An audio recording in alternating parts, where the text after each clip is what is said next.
and welcome. You're listening to the X22 Report. My name is Dave, and this is episode 591, and today's date is February 13th, 2015, and the title of this episode is the U.S. Government Central Bankers Getting Ready to Limit Free Speech.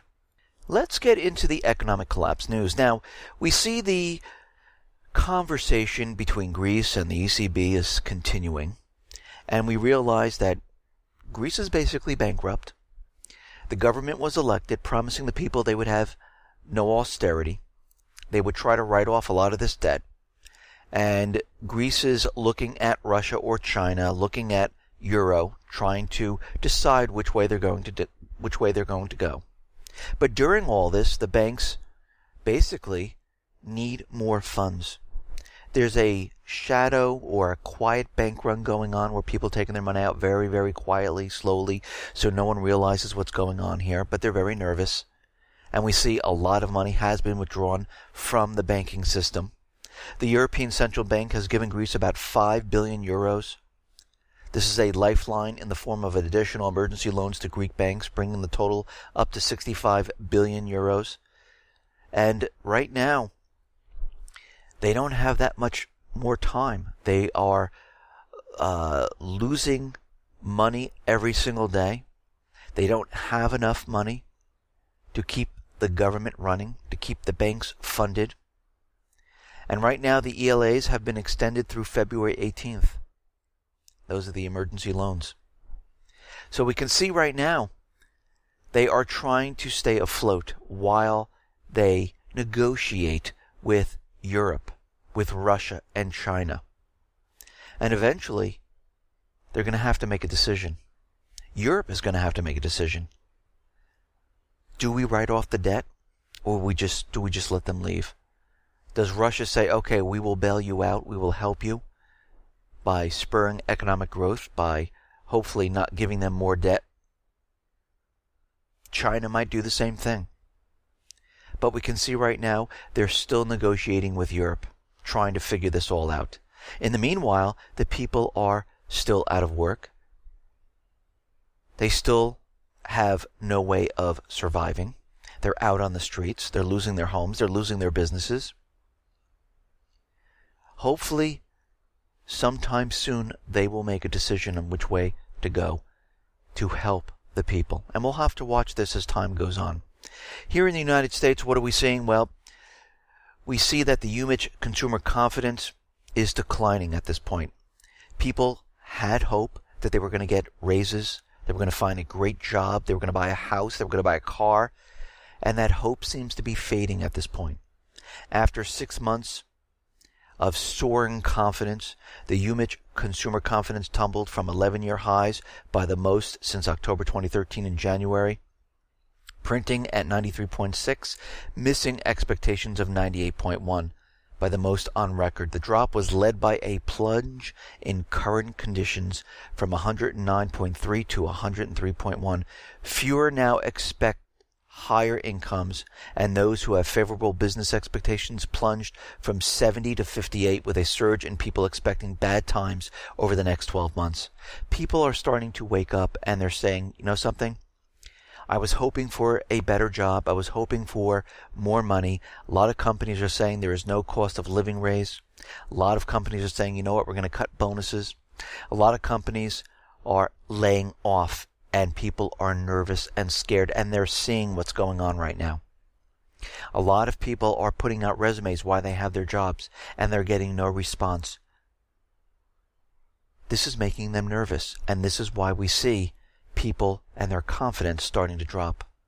Respondents who believe this is a bad time to buy a house right now, a car, and household items have all surged. Think about it. They're all looking at the situation and saying, what is going on here? The government keeps telling us that unemployment is around 5.7%. People are getting jobs. Business is booming. Housing is fantastic. Retail sales are incredible. But what is really going on here? Because it doesn't make sense from what I'm seeing. If we look at the mortgage application situation, we see another drop of 9%. Refis and purchases are declining. People are not going out and buying the houses, no matter what program they put forth. 3% down. Anyone that has a heartbeat can get a mortgage.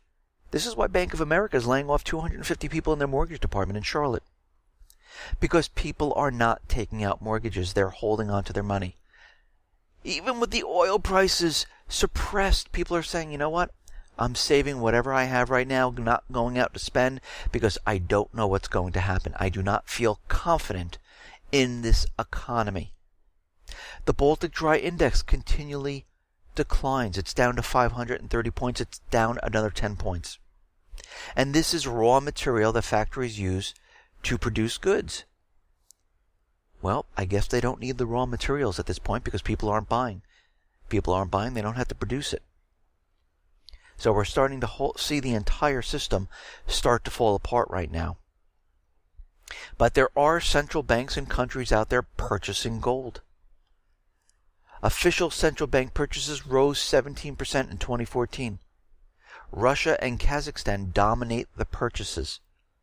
Right now, there's no official figures for China since 2009. But from information and from the massive volume that has passed through Shanghai, we can see that they've been purchasing quite a bit. Kazakhstan, Russia's main partner in the Eurasian Economic Area, was the second largest central bank buyer last year, having acquired 48 tons. Central banks to the east of Europe are looking to bolster their reserves with tangible wealth. Their Western counterparts continue to debase their currencies with no contingency plan for currency crisis. The West is not really ramping up in gold. Actually, they're giving back the gold to the countries who are requesting it. They sold most of their gold way back when. I can't find anything that says the United States is purchasing more and more gold. Actually, people have been saying the vaults are empty. And of course, they are convincing the American people not to invest in precious metal. This is why they're suppressing it. This is why they suppress gold and silver. And we see many countries around the world who've joined the EU recently, or who are going to join the EU in the coming months, decided, you know what, we're not going to do this. Iceland said, you know what, we're not putting in our application. Bulgaria is out there. They're saying as an EU member, Bulgaria was better off economically outside the European Union than after it joined the bloc back in 2007. This is the leader of Bulgaria's attack party, and he said this Friday at a governmental meeting. The average Bulgarian has got nothing from the EU membership. Life has not improved. Our living standards are lower than in the Russian Federation, which means it was a scam. This is coming from Volin Sidorov. Bulgaria is a colony with almost no sovereignty. Bulgaria's ruling elite does everything the U.S. Embassy or the commissioner in Brussels wants it to do. He accused Washington of pulling its strings on the South Stream project, which we knew they did because they sent a senator to this area to reject the South Stream pipeline. And all these countries who want to join the EU, they need to take a hard look at other countries that are already in the EU. This is why Ukraine, at the time, didn't want to join the EU. They wanted to go with Russia. They looked around and said, let me see, France, Greece, Cyprus, Portugal, Italy, and other countries are in major, major debt. People have no jobs. Something is not right. Why would we want to join this? It makes no sense. So they looked at Russia and said, you know something? This is a better alternative for us. But again, the EU, the United States government central bankers said, we can't let this happen. You have to join the EU. And this is why they had the coup d'etat. They spent $5 billion to have this. They put in the agent provocateurs, the protesters, and started a riot. They do this in every single country. They needed to have a regime change so they can go with the EU and NATO. And look where the people are today. The entire economy is falling apart. The currency is imploding. People are being drafted into a war which they don't want to fight. They can barely get enough gas to heat their homes. And if you don't want to join the armed forces, you could be shot or put into prison. This is their new life under the rule of central banking. Look at the other countries in the Middle East. The same thing occurred. And this is why the people there are rising up and taking back their countries. Now we understand Obama has been bringing in the illegals. They're advertising in Central America.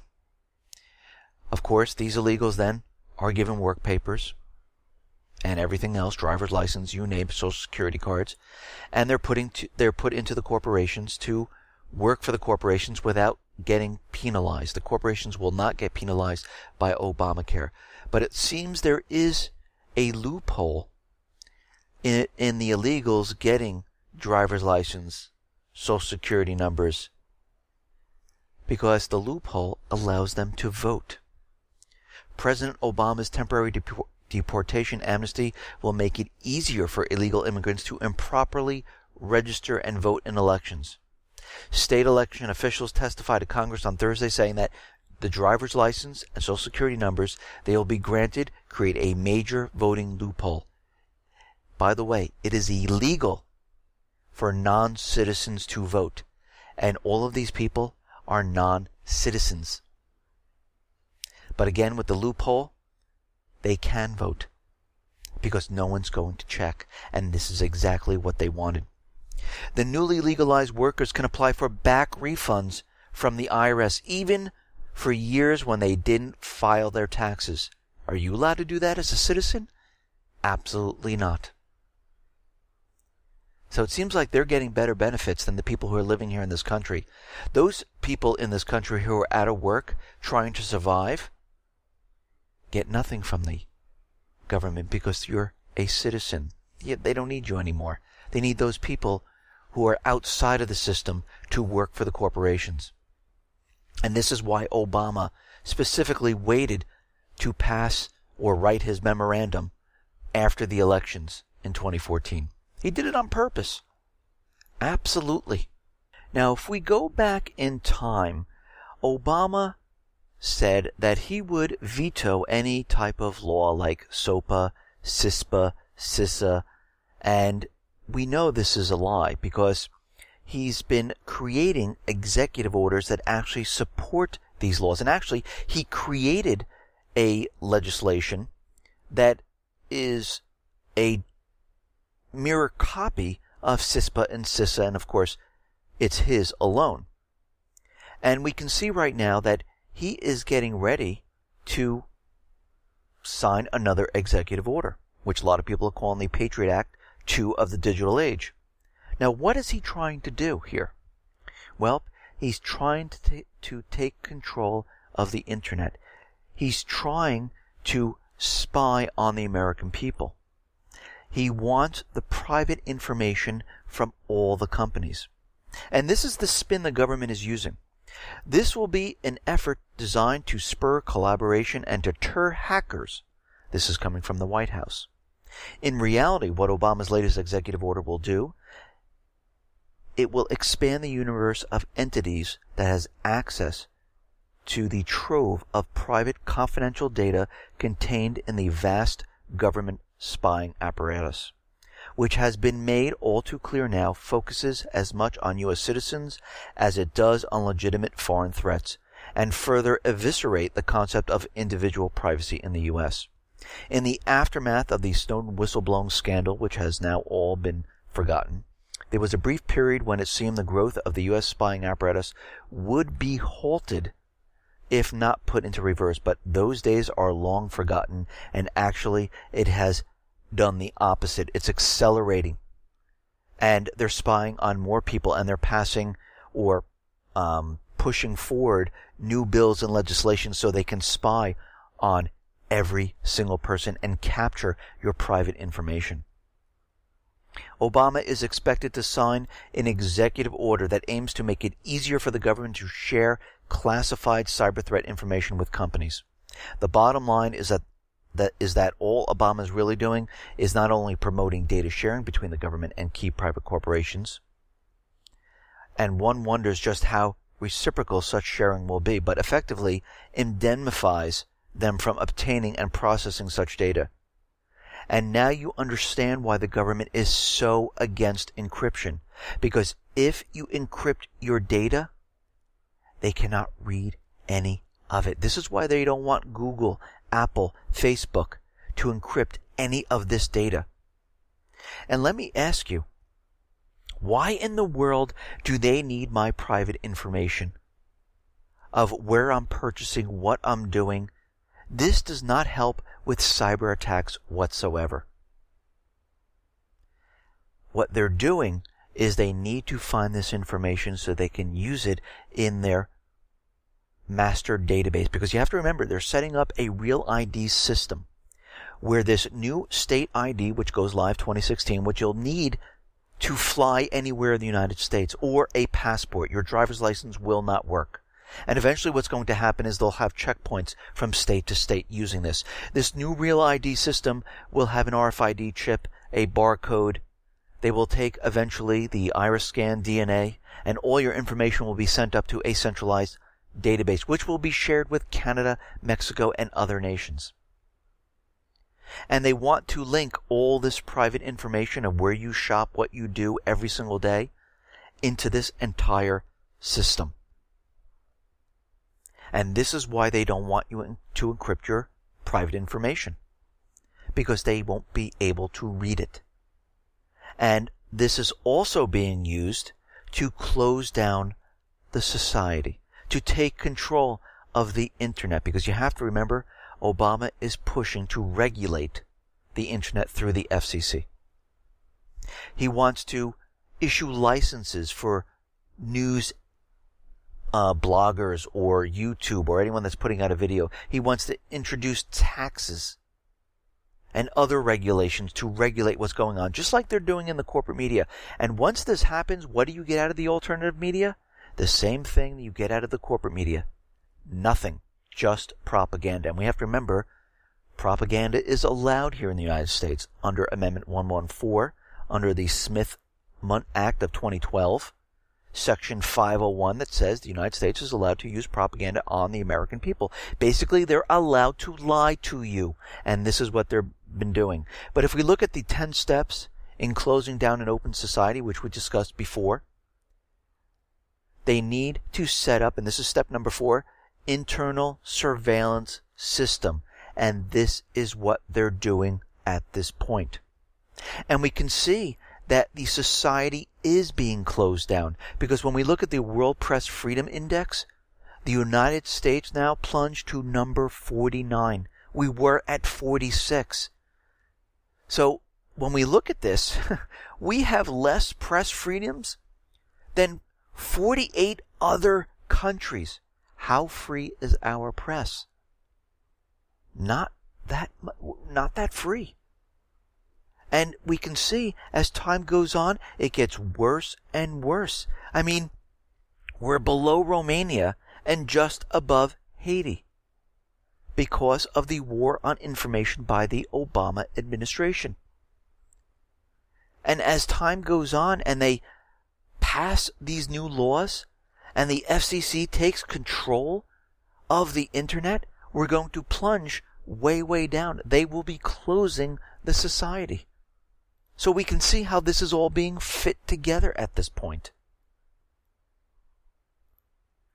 So what else is going on? Well, we see all the agencies like DHS, FBI, and many others, they use a lot of propaganda to convince people that we are under threat, that we need this new type of legislation, that we need to be protected by the government and from these agencies. The FBI noted in one of its counterterrorism training manuals that the FBI agents could bend or suspend the law and impinge upon the freedoms of others, which seemed kind of odd for a government agency who claimed its primary function was law enforcement. Well, that has changed with the FBI.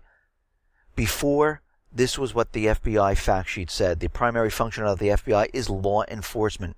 The FBI does not keep a file on every citizen of the United States. The FBI was not established until 1908, and we have very few records prior to. After, and what they're looking at right now, the primary function of the FBI is national security. The FBI does not keep a file on every citizen of the United States, which is actually, now they do. They're building up their main database. They're building up their facial recognition that went live. They're going to be building up their DNA database. So guess what? They will have a file on every single citizen. And we can see that they are pushing their agenda. The FBI's main function is terrorism, national security. Rather than tracking down and capturing actual terrorists, it seems like the FBI has been coming up with ways to keep itself busy that have nothing to do with really protecting national security. So what has the FBI been doing? Well, every time we hear anything about FBI and counterterrorism, it seems to be a case where the FBI has been spending a ton of resources to conduct completely made-up terrorism plots. Yes, we know this has been going on. They create out of thin air, and they supply people, and they help people into creating terrorism, and then they arrest them. They have not stopped a real terrorist plot. They have only stopped the ones they have created. And they've been doing this over and over and over again. Some of them are the terrorist plot to blow up the Capitol averted. They were using someone, they completely set them up and provided everything. He was a patsy.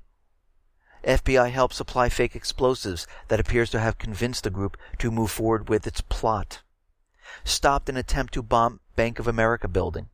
A guy arrested in Baltimore for a bomb plot. The New York Times was out there, and they're realizing that the FBI keeps celebrating breaking up its own terrorist plots. There are no terrorists here. You know who the terrorist is?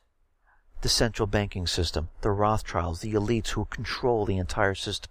And there's many, many more people in the system. They use it to make people do things they normally wouldn't do. They use it to take away the people's rights. They use it to keep people in fear and in line and controlled. That is it. This is why the mandate has changed. Don't you ever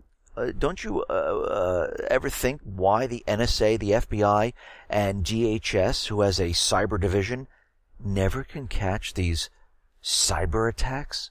And why do these cyber attacks only take names, address, phone numbers, or they hit Twitter accounts? Actually, all this information is public anyhow. So you could see what they're doing. They're using this to scare people. They tell us, yes, ooh, credit card breach, but they never really say which credit cards they are and what actually was breached. It's all an illusion to keep you in fear, to make you think these countries, the groups are out there. And this is all they are doing. Now, yesterday we discussed all the different points in the peace deal between Ukraine and Russia, because the southeastern people really didn't attend. So when we look at this, we have to understand that most likely this peace deal is basically useless. And let's take a look at this peace deal, not just the points they laid out, but really what is going on here. First, the junta has broken every single agreement it committed to in Ukraine. There is absolutely no reason at all to believe that this time it's going to be any different, because it's not going to. Because where did they take their instructions from? The central bank. Second, Poroshenko can promise all he wants, but the real power in Ukraine is held by the U.S. government central bankers and by the Maidenites that they control. So Poroshenko has no control. He's just a pawn. Third, why do you think that Merkel and Hollande suddenly felt a powerful urge to intervene? Could that sudden urge to negotiate have a little something to do with a place called Debaltsevo? The Minsk agreement says nothing about it whatsoever. Fourth, the agreement not even signed by Poroshenko. It was signed by Kuchma on behalf of Ukraine. Actually, Poroshenko walked out of the meeting because he was fed up with what was going on in there. So what do we have right now? Signed by a person with no authority, on behalf of a junta with no powers. The United States government, central bankers, were not involved, and we know they have full control of the situation there because they spent $5 billion to have a coup d'etat to replace the elected government with a central banking government, which is a puppet government. does not say a word about the main reason for the meeting in Minsk, contains clearly impossible sections. The fact is, what is the most interesting about the Minsk II deal is not what it says, but what it does not say. Not a word about the Debaltsevo area where the Ukrainian army was completely surrounded. Not a word about the junta actually sitting down to negotiate with the southeastern authorities. They didn't attend. Not a word about the future status of Ukraine. Not a word about the Ukraine economy, which is completely collapsing. Not a word about any peacekeepers, which are indispensable to make any ceasefire stick. Not even a word about the fact that the southeastern are not terrorists. They're called terrorists. They were, the label of terrorists was placed on them by the parliament in Ukraine. And this has not been removed. And Poroshenko has still not spoken to them directly at all. Let's see. For Poroshenko, the apparent and symbolic support for world leaders, it was a show. A stop of the southeastern advance. He was able to stop the advance of the people right now because he was losing ground. A vague hope that the junta forces will be allowed to leave the Debaltsevo cauldron. I'm messing up on this word. Money from the IMF was given to Ukraine, and they needed this money desperately. What did Merkel and Hollande get out of this? The illusion of relevance of EU foreign policy, the hope to an easing of the economic war with Russia, hoping they would remove the food ban, and France would be able to deliver the Mistral ships to Russia. In purely military terms, the withdrawal of heavy systems is entirely to the southeastern advantage. Remember that Kiev used these systems to try to terrorize the southeastern population. The southeastern people could never use their artillery to attack because they were liberating their own land and did not want to murder their own people. This is why when you hear the attacks on the buses, the trolleys, they would never do this. This is the people that they're trying to help. They're not going to go ahead and fire back at them, just like in the revolution here in the United States. Did the founding fathers and all the people, George Washington, fighting for the freedoms, did they bomb themselves, the people in the towns? No. It wouldn't make sense.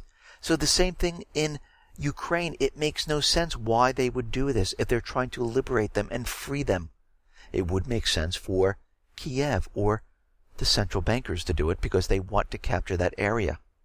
So when we look at this peace deal, it's not going to really go anywhere. We see already Poroshenko is trying to change it any way he possibly can.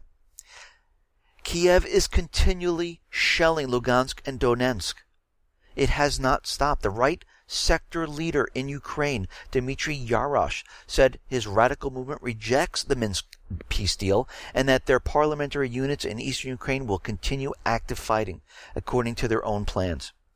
Yarosh claimed that any agreement with the eastern militia, whom he calls terrorists, has no legal force. Now we know in the Minsk agreement that all foreign fighters have to leave. The question is, we understand that the U.S. has 600 troops in Ukraine training the Ukrainian armed forces. Are they going to leave because they are foreign? Are the paid mercenaries going to leave?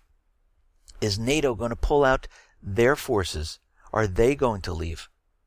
Guess what? No one's leaving whatsoever. Croatia finance minister confirmed earlier that citizens of the EU member state had joined Kiev troops to fight rebels in Ukraine's east. We have no evidence that citizens of European countries are engaged in the fight of eastern Ukraine, and this is coming from Tusk from the EU. So he's countering what Croatia is saying. Croatia is saying, yes, we have people in there, and the EU is saying, no, we have no people in here. Don't listen to him. And we know they do because they have been caught on video. An American has been caught on video. Someone from England has been caught on video. And other people are saying they're hearing all different languages coming from the Ukrainian army. The OSCE is raising concern over continuing fighting in Ukraine. The security watchdog in Ukraine has expressed its concern over the continuing fighting, and they're saying this has to stop. Both sides need to abide by the ceasefire.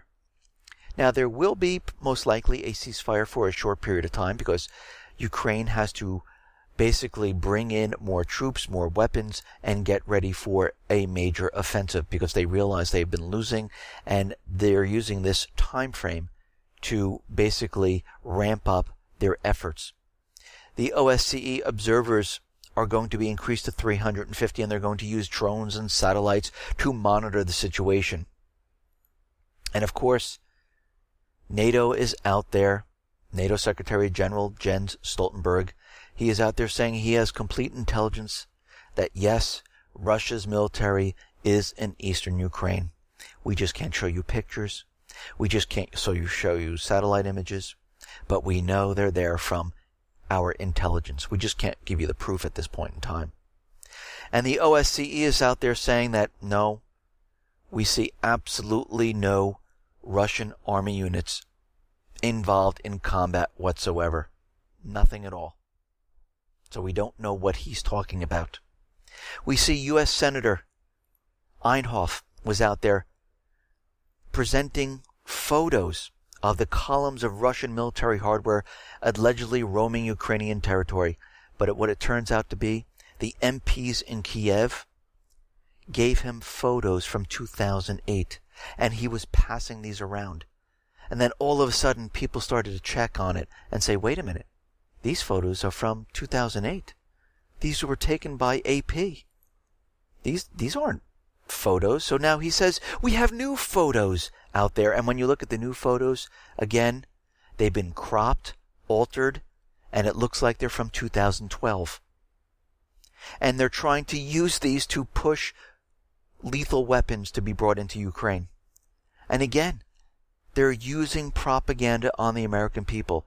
Congress is using whatever they possibly can to push their agenda. I mean, once you find out the photos are fake, phony, and false, wouldn't you scratch your head and saying, why would they give me something that isn't true? Now, anything else after that, I need to check on and confirm because I don't know if I can believe these people. But guess what? They don't do it. Poroshenko is out there. He warns of conflict escalation despite the ceasefire. He says, I don't know if this is going to hold because the central bankers, the U.S. government is telling us, no, we need war. We can't have a ceasefire. We can't have peace. It will not work. And we see the same thing happening in the Middle East. The people are rising up. And of course, they're called terrorists, either called the Islamic State or Al-Qaeda. They don't have a word for them in Ukraine, so they just call them terrorists. And we see in Yemen, the government definitely has fallen. I mean, all the countries are closing down their embassies. Netherlands, Italy, Germany.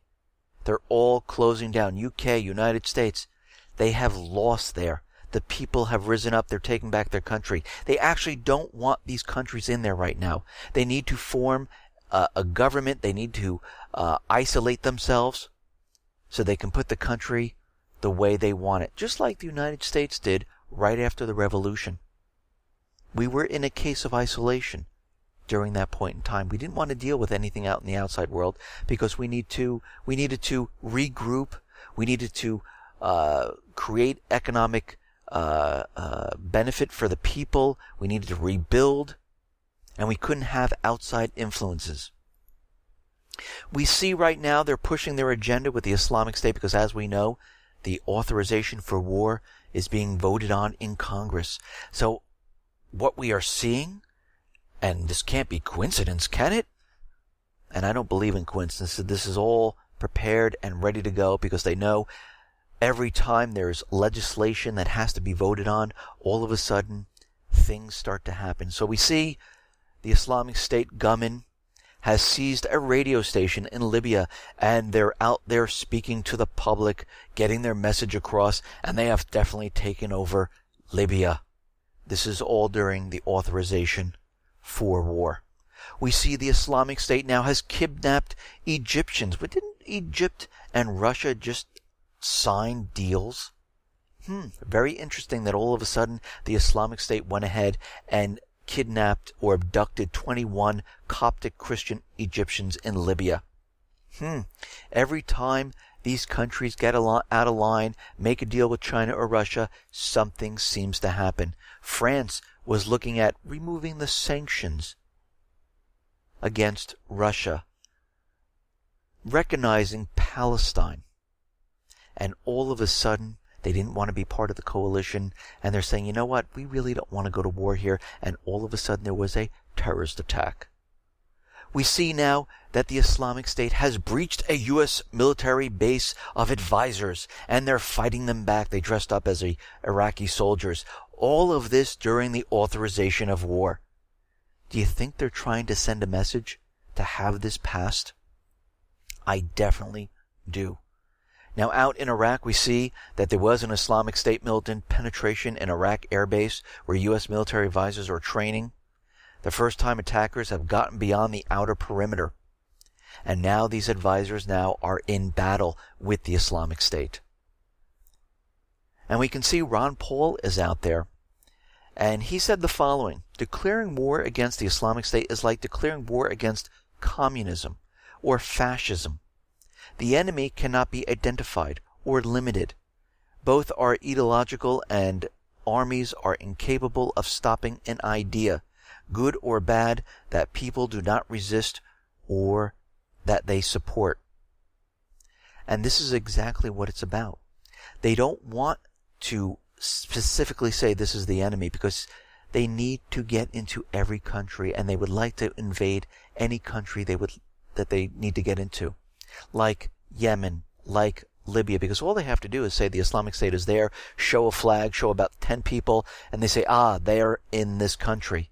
So they're going to need to get into Yemen, Libya, because their puppet government was thrown out.